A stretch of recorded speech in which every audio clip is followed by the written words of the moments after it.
Olá, pessoal! Sejam muito bem-vindos ao Pediatrando, o programa do Núcleo de Pediatria do Sindicato Médico do Rio Grande do Sul, aonde importantes temas para a saúde e o desenvolvimento das crianças e dos adolescentes sempre é discutido de uma maneira bem simples, bem direta para todos entenderem. Hoje nós vamos falar sobre um tema muito delicado e necessário, mas difícil: a automutilação na infância e adolescência. Um problema que muitas vezes é silencioso, mas que exige atenção, informação e principalmente acolhimento. Para essa conversa, recebemos uma pessoa muito especial, que é a psiquiatra, a doutora Liliane Dias de Lima, e é integrante do Núcleo de Psiquiatria do CIMERS. Muito bem-vinda, doutora Liliane. Muito obrigada pelo convite, é um prazer poder compartilhar esse momento aqui com vocês. Muito bom ter a senhora aqui. A doutora Liliane possui graduação em Medicina pela PUC Rio Grande do Sul, tem mestrado em Psicologia Social e tem doutorado em Psicologia pela mesma instituição. Então, nós vamos começando por esse assunto que é difícil, mas nós temos que falar. Infelizmente, cada vez está mais frequente. A gente vê nos filmes, a gente vê no Instagram, a gente vê nas novelas e a gente vê na vida real. Então, temos que abordar esse tema. Vamos começar por uma coisa bem simples, a definição. O que é a automutilação, doutora Liliane? Então, automutilar significa causar lesões em si mesmo. Em geral, as pessoas podem utilizar algum tipo de objeto, pontiagudo, perfurante, alicate, giletes, tesouras, pontas de tesouras, onde elas se cortam, elas fazem pequenos buracos na pele, até o momento em que elas sentem a dor, né? É uma maneira que não é a ideal de lidar com o sofrimento, mas às vezes é o único caminho que uma criança ou um adolescente ou um pré-adolescente consegue descobrir para lidar com o próprio sofrimento. E me diz uma coisa, é automutilação também, por exemplo, adolescentes que tiram o cabelo a ponto de ficar careca, que pegam as pelezinhas do pé, pelezinha da mão sem parar o dia inteiro, podemos considerar também como um tipo de automutilação? É mais provável que aí exista uma comorbidade com transtorno obsessivo compulsivo, o que a gente chama de skin pick, né? Puxar a pele. Então, às vezes também a questão do cabelo, e isso pode ser comum. Então, podem ser comorbidades, mas necessariamente não é automutilação. Não é a mesma coisa. A automutilação é pegar um objeto cortante, perfurante e provocar uma lesão no seu próprio corpo no momento em que está se sentindo em sofrimento, diferente desse tipo de ato obsessivo que tu referisse, que ele é feito espontaneamente, involuntariamente e sem nenhum tipo de controle. A automutilação não é um impulso, né? A pessoa pensa, não consegue controlar o impulso e faz a autolesão. E age. E em que idade ela costuma surgir? É bem mais prevalente entre 12 e 17 anos, porém, nós ultimamente acabamos observando crianças de menor idade, né, menos do que 12 fazendo, e a gente também acompanha adultos que começaram esse comportamento durante a pré-adolescência, adolescência e permanecem porque não conseguiram obter um outro caminho, um tratamento, uma saída saudável e continuam se automutilando depois de adultos. Às vezes porque não foi detectado também, né? Até para ser tratado. Exatamente, como nós havíamos conversado anteriormente, essa questão da detecção é muito importante. O diagnóstico precoce, ele vai acabar sendo feito se nós tivermos um médico que esteja atento a essas situações. Então, se tratando do programa Pediatrando, né, a gente pensa que o pediatra seria a pessoa, o profissional qualificado idealmente para poder fazer esse tipo de diagnóstico, porque ele conhece o comportamento da mãe, conhece o funcionamento familiar e acaba acompanhando o desenvolvimento da criança. Então, ele também vai observar quando essa criança chega no consultório e apresenta algum tipo de alteração de conduta, um comportamento estranho, uma resposta afetiva diferente, emocional diferente. Então, o pediatra tem toda essa importância no diagnóstico precoce, na prevenção e no direcionamento do tratamento, às vezes necessitando de um especialista, podendo encaminhar para um psiquiatra, mas também podendo ter a habilidade de resolver isso da própria unidade básica de saúde ou no ambulatório, no Fico muito consultório. feliz a doutora Eliane estar falando nisso, porque é uma luta antiga nossa, porque houve o desaparecimento dos pediatras da assistência básica dentro do SUS, né? Hoje é um objeto raro ter um pediatra, e aí a gente mostra a importância daquele profissional que está acompanhando a criança ao longo da vida e acompanhando a família, né? Como poderia ajudar a detectar, manejar isso aí precocemente, né? Além de considerar que o vínculo feito com o pediatra, que aí eu posso me lembrar do meu próprio pediatra, que claro que já é falecido, mas a confiança que eu tinha naquele médico que resolvia as dores, né? E que eu percebia que ele me conhecia de fato e que era a pessoa melhor preparada para informar a minha mãe ou o pai, se estivesse acompanhando na consulta, de que, olha, ela está precisando de uma ajudazinha, coloca no exercício físico para emagrecer. E às vezes, como adulto, a gente quer continuar com o pediatra, né? Exatamente, porque a confiança é enorme, porque a né? confiança é enorme. Eu vou lembrar aí do doutor Damasceno, já antigo, mas foi uma figura importante aí na nossa medicina. Que legal, você ainda lembra, que bacana. E me diz uma coisa, automutilação é tentativa de suicídio? Não é a mesma coisa. A automutilação, ela é um descontrole de impulso e em geral, um pedido de ajuda. Né? A tentativa de suicídio, ela vem com uma incapacidade do sujeito, da criança ou adolescente, de enfrentar aquele momento da vida. Ele não suporta mais viver e ele imagina que a morte é a melhor solução. A automutilação é um outro processo de pensamento. Ela deseja enfrentar o sofrimento de uma maneira que ela não consegue a mais adequada, mas ela quer enfrentar a vida. Então, ela se machuca, ela provoca lesão para conseguir continuar enfrentando aquele momento de tanto sofrimento emocional. É muito interessante. Então, na verdade, não está querendo se matar. Está querendo enfrentar o problema, só que da maneira inadequada. Né? Exatamente. Claro que é sempre importante. Em posturas ou expressão emocional que demonstram afetos depressivos, é importante investigar o risco de suicídio. O médico ele não pode se privar de fazer essa avaliação de maneira correta para não negligenciar um risco. Então, pode haver uma comorbidade, pode haver uma atitude que seja concomitante, mas não é a mesma coisa. Automutilar-se é causar lesões. Tentativa de suicídio é não querer mais viver. Tá. E que sinais devem chamar a atenção? Quais sinais de alerta aí? Bom, nós temos um combo, em geral. Essas crianças, em geral, elas se tornam mais irritadiças, elas ficam mais opositores, elas se isolam mais, elas perdem capacidade cognitiva na escola, elas se isolam no próprio grupo escolar, elas mudam a forma de se vestir, né? Porque os cortes, em geral, são nos braços ou nas pernas, então tendem primeiro elas dão uma desculpa, se arranharam, às vezes até o gato, qualquer, né, desculpa, mas como começa a ficar mais intenso e esses traços, as lesões ficam mais visíveis, elas começam a tentar disfarçar. Então, a manga longa ou não usar a saia mais curta, não usar os shorts, já demonstra uma mudança no estilo de vestir. E a gente, então, tem que prestar atenção. Tem que abrir o olho. Então, uma das primeiras coisas é a mudança no vestuário. Mudança no vestuário e a mudança no humor, não? Uhum, tá.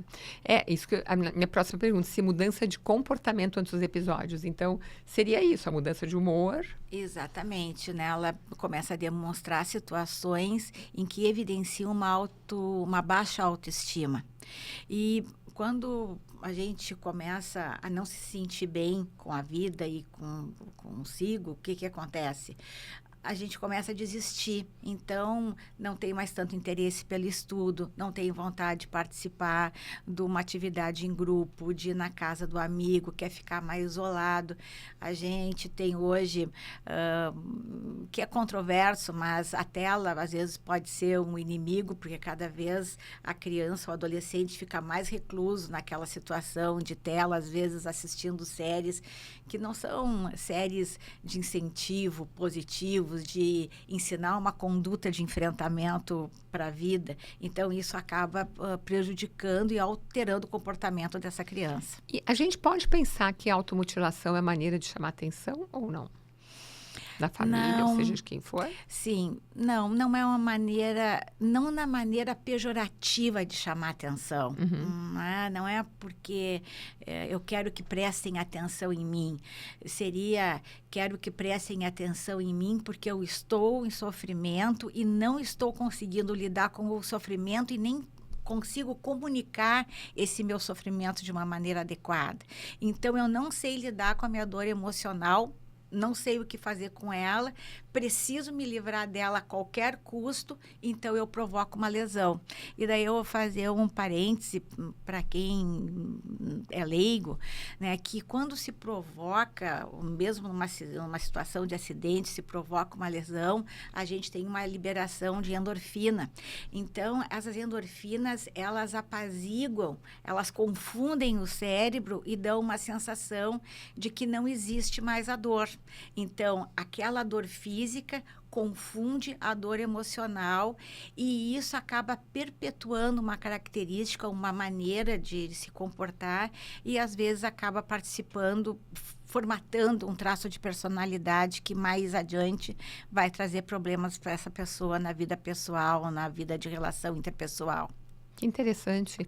É como se fosse teoria das comportas em medicina. Quando eu tenho duas dores, eu pego uma, entra só aquela porta de dor. É o É mais ou mesmo menos princípio, isso, né? Exatamente. Só que aí a gente conta com um cérebro no pré-adolescente, no adolescente, que a parte frontal, né, o córtex frontal pré-frontal, ele ainda está em desenvolvimento. Então, ele não é amadurecido o suficiente para poder julgar, controlar o impulso e segurar, fazer uma crítica sobre aquele ato impulsivo. E daí vem a atitude de se lesionar. Tá? E a internet, a senhora falou sobre a internet, né? Como é que ela pode influenciar esse comportamento? Bom, nós vamos entrar aí num paradigma, né? Eu vou me posicionar, então, a minha opinião, de fato, né? Eu acho que a internet, da maneira que nós temos agora, ela é prejudicial. Embora ela traga também programas informativos e, às vezes, tem redes que auxiliam, por exemplo, redes de mães, que elas acabam compartilhando situações que vivenciam com seus próprios filhos e outras mães podem indicar uma alternativa de buscar o médico para auxiliar, para buscar o tratamento. Às vezes podem dizer que a medicação pode ser uma saída, que já tiveram essa experiência. Então, sim, pode haver a informação positiva, mas o grande risco mesmo são as informações negativas, o bullying de rede social, o bullying na internet, que mexem demais com a autoestima das crianças. Elas não sabem lidar com essa dor social que a rede social provoca, e daí vem esses casos mais graves, e daí sim, às vezes até a gente sabe que tem uma prevalência de suicídio por causa disso. E a internet funciona como um megafone, né? Porque tudo é aumentado justamente numa fase em que a gente tem mais volatilidade de sentimentos, de se entender, entrando para aquilo ali, tudo fica aumentado, aquela sensibilidade, e pode encontrar grupos bem difíceis lá dentro, são nocivos, né? Bem né? nocivos. E os próprios desafios que podem gerar prejuízo graves até com a própria vida da criança, do adolescente, mas eles também ensinam, às vezes, métodos autolesivos, né? Então, quando a gente consegue fazer o vínculo com a criança a ponto de ela se sentir acolhida e confiante para conversar, ela pode acabar declarando que ela aprendeu aquilo na internet. Ou, às vezes, na situação escolar mesmo, um colega comenta que fez e que deu certo. Curiosidade. Então, daí vão tentar também. E são aquelas armadilhas que a gente cai na vida, né? Tu experimenta a primeira vez e não imagina que vai ficar dependente daquele comportamento. E acaba trazendo muitos problemas, desconforto e um comportamento disruptivo e prejuízo social, emocional, tristeza para a família, tristeza para a criança. E muitas vezes a internet está provocando um isolamento, né?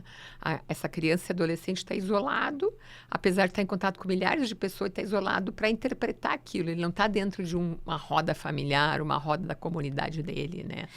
E ele interpreta sozinho tudo aquilo que ele está recebendo. Eu tenho visto muito, eu não sei se você tem notado, até livros para essa geração. Não vou dizer o nome da autora aqui, mas é um livro de fantasia para adolescentes, em que essa determinada pessoa lá estaria no mundo imaginário de animais e ela, ao se cortar, ela teria experiências divinas, de adivinhação, de essa adolescente. Então, eu vejo também muito essas figuras e talvez isso influencie o adolescente. O que é que tu acha? Com certeza, porque a criança e o adolescente, ele é permeado pelo mundo da fantasia, da mágica. E a gente poder ter a expectativa de resolver uma situação conflitante, dolorosa, de uma maneira mágica, é o que todo mundo deseja. Então, se alguém ensina, do meu ponto de vista, de maneira equivocada, que pode haver uma saída dessa maneira, é um desastre para a criança, para o adolescente, para aquele adulto, porque o adulto, ele também vai ter a memória afetiva daqueles períodos em que ele causou lesão no seu próprio corpo, as marcas que ficam, claro que cada vez mais a medicina estética avança, mas tem cicatrizes que não saem mais, não é? Então, ainda mais as fibróticas, quando é no mesmo local várias vezes, né? Então, a gente tem prejuízos de várias maneiras, não é? Físicos, simbólicos, emocionais. Então, acho que a internet, nesse aspecto, ela realmente, ela é exagerada, ela faz parte do nosso mundo. A gente brinca, né? Eu sou da geração dos chipados, nós não somos, mas a verdade é que vai ter que se alcançar um meio termo para isso. Até também completando aqui um raciocínio, a história das figurinhas da Copa, né? Esses dias eu disse, pois é um absurdo que agora só pensa, é uma febre. Eu disse, graças a Deus. Ai, que coisa boa, eu também fico feliz. Porque agora as pessoas vão num ponto de troca e daí tem pais com os seus filhos junto com adolescentes velhinhas lá da minha idade também estão com o seu álbum, porque também estão procurando atividade. Então, a gente tem uma interação intergeracional que busca também a nossa própria cultura, que é do futebol, não é? E do mundo. Então, eu acho que, ainda bem, surgem situações novas para dar um alívio nessas situações que causam tanta angústia, que nem a automutilação, a tristeza, a ansiedade, a depressão. Sim. Antes de falar em manejo, vamos falar assim em termos de prevenção. Isso seria uma prevenção, né? A família interagir mais, a família conviver mais, brincar, fazer coisas, organizar coisas juntas, em vez de cada um ficar no seu telefone ou na sua televisão. Estimular a atividade física, que seja em grupo. A criança precisa desenvolver a capacidade de ter disciplina, de respeitar o outro, de ter regras. Então, os jogos em equipe, eles ajudam demais a desenvolver uma boa personalidade, uma boa relação de grupo. Então, eu acho que essas são saídas, acompanhamento que seja rotineiro de um profissional como o pediatra, até que a criança possa se estabelecer com a personalidade já mais bem formada, ter a orientação, grupos de conversa nas unidades básicas de saúde, os próprios agentes de saúde, com a presença do pediatra ou do psiquiatra também, um convidado, poder falar sobre esse assunto e mostrar soluções, explicar o que que significa, o que que a pessoa pode buscar de auxílio para poder sair de uma situação que é dolorosa emocionalmente. E a questão modismo? Tu acha que existe um modismo, isso também hoje? Mais do que antes? Ou simplesmente a gente está diagnosticando mais, já tinha bastante, e não se Eu via? acho que não é uma questão de moda, né? Eu tenho aí 33 anos de psiquiatria, né? De especialista, e desde que eu iniciei, a automutilação já fazia parte do comportamento dos pacientes, tanto adolescentes como adultos. Então, não é a moda, e também tem uma questão cultural, né? Que também se mutilar pode ser uma forma de se punir, de diminuir a culpa. Então, tem outras, Sim, sim. tem um viés também cultural e de valores também que Talvez fosse mais atrapalha. escondido, se fala Com mais, né? certeza, né? As pessoas hoje, quando identificam, as pessoas, eu acho que ficam mais tentadas a buscar o auxílio. Elas querem realmente ter uma solução. Elas não querem que o seu filho, a sua filha sofram, né? Querem buscar um atenuante Ainda para bem, isso, uma né? saída. Então, ao suspeitar, qual deve ser a primeira atitude dos pais? Bom, Eles estão desconfiando, está usando muito manga comprida. Como é que eles abordam? Uma sugestão de abordagem para esses pais. o bom é que se existe uma relação de mais intimidade familiar, ou de mais vínculo, pais e filhos, a pergunta ela é meio básica, né? Meu filho, minha filha, o que está acontecendo contigo? Estou te achando meio estranho, né? Por que agora está começando a usar manga comprida, né? Tá calor, não vai botar aquela blusa de manga curta, camiseta de manga curta, preta, tá? Que a gente comprou no shopping.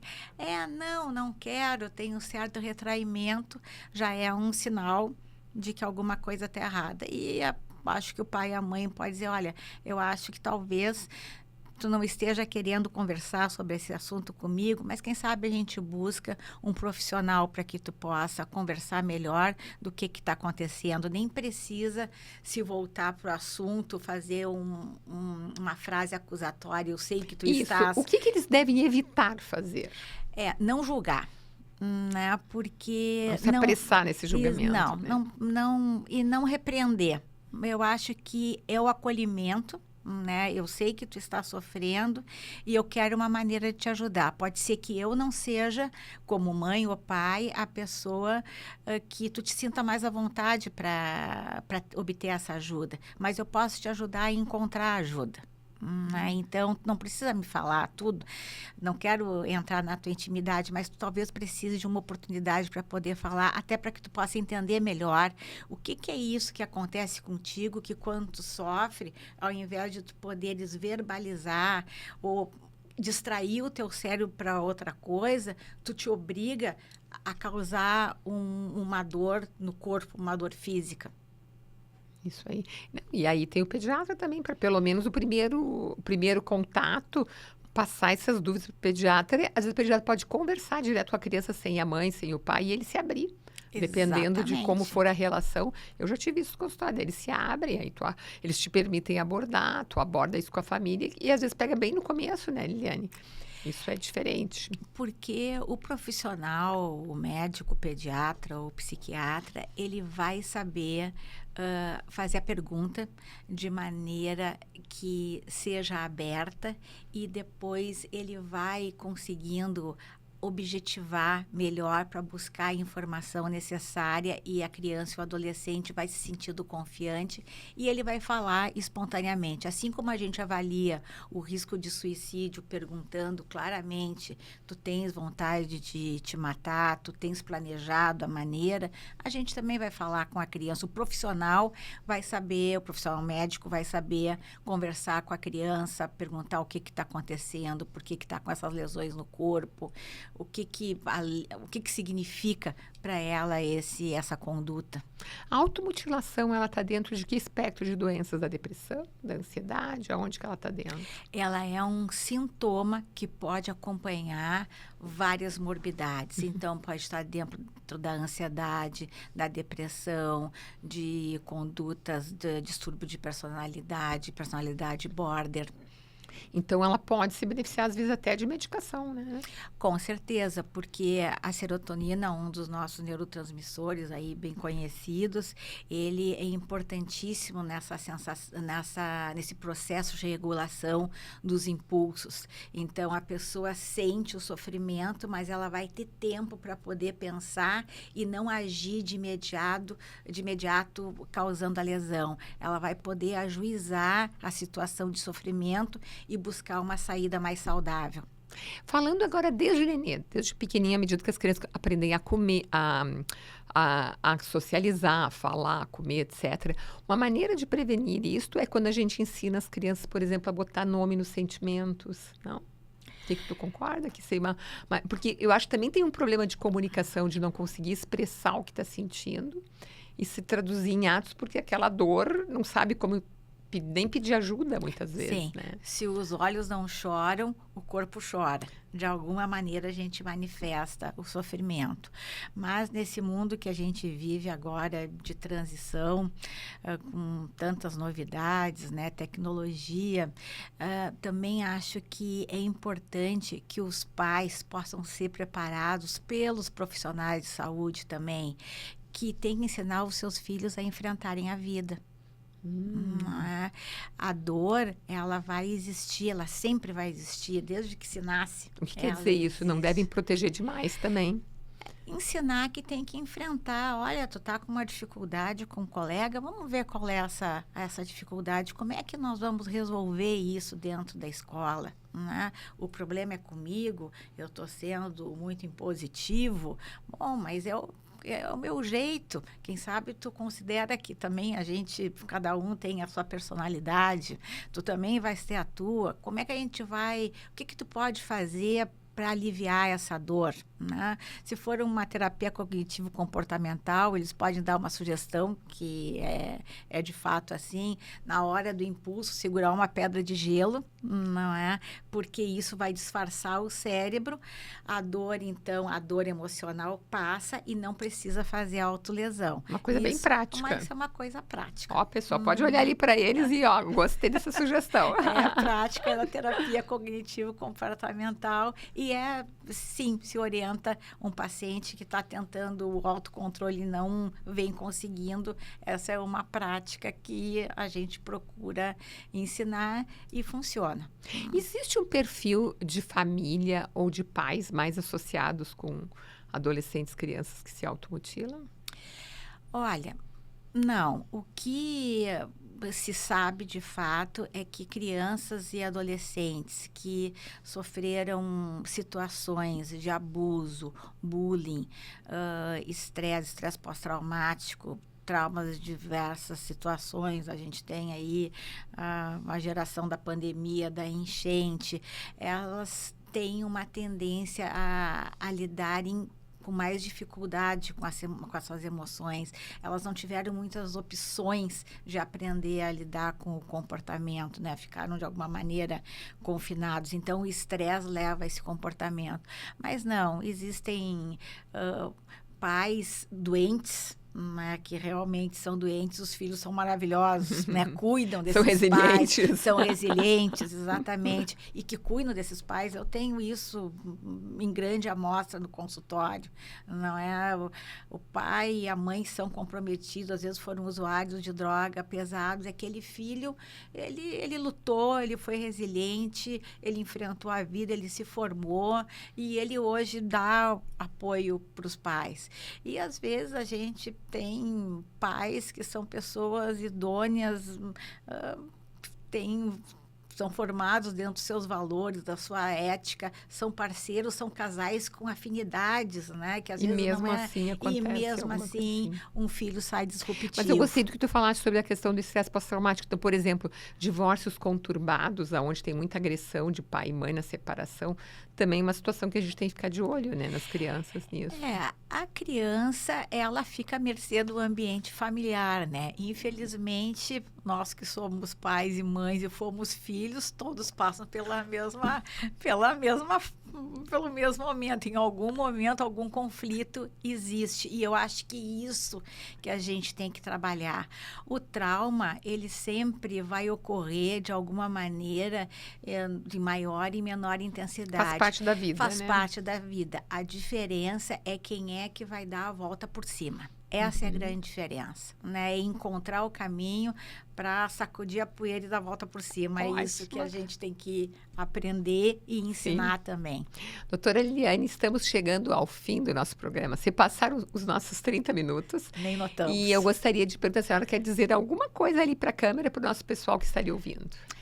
Então, para os pais principalmente, mas também para os filhos que fazem esse tipo de autolesão, que não têm controle sobre isso, não se sintam culpados, não precisam se sentir julgados. É o corpo, é o cérebro pedindo ajuda. Procure a ajuda que a vida vai ser melhor. Tem que procurar o caminho certo, procure o seu pediatra, procure o seu psiquiatra, que tem caminho para melhorar. O cérebro, ele tem que ser o teu melhor amigo. Tem que buscar o caminho certo. Muito obrigada, agradeço muito a sua presença hoje. Eu que agradeço. E eu espero que todos tenham gostado. A automutilação ainda é um tema que ainda é tabu em certos meios, né? Mas nós temos que falar. Eu acho que hoje essa entrevista nos deu bastante recursos.